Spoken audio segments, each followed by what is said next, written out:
Енді далада жаңа таярлап алған ақ құрымызды ішке әкеліп құрып жатырмыз. Шәкірттерменен бем қарап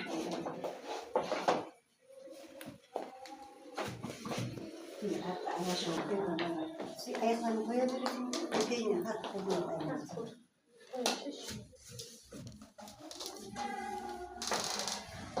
Әне,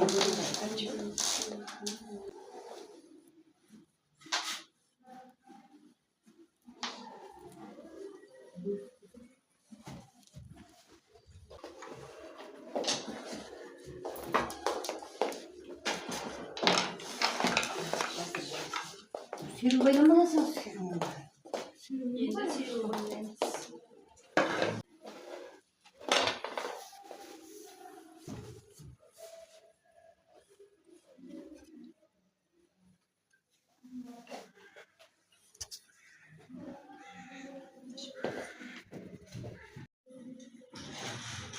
енді ұсып құрды, тоқып нақысын мынадай етіп шығарып болғаннан кейін бұл оқырларға әртүрлі нақсылар салынады, сырға нақсы салынады,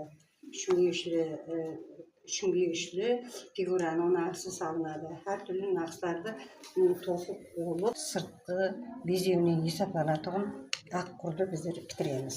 Енді әзір бұның бәрін тоқып басылады.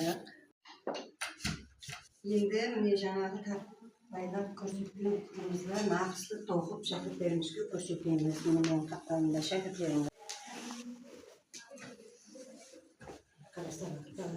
арасында өткенде.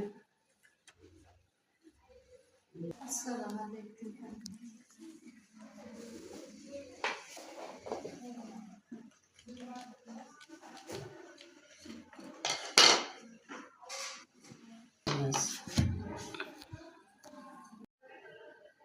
Енді жаңа күнімененге таярлаған ақ құрымызды тоқып болдық. Міне мынадай ақ құр таярладық. Бұл ақ құр шәкірттерменен біргелікте бәрін түсіндіріліп, біздер өз алдымызда таярлап алдық.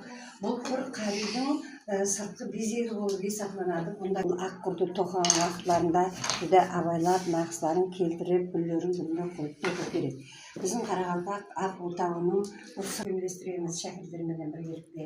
Бұл қарилеуші біздерге бұйыртпай берушілер болса, сатып бағасынан өздері қарилеріне алып, соларменен біргелікте таярлаған құрды сіздерге көрсетіп жатырмын.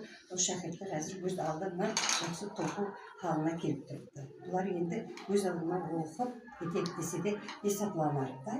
Оның нақыстары әртүрлі, кішкене нақыстары бар. Бұлманы бедеді бұлар. Сабырлылықты, шыдамлылықты, шеберлікті талап етеді.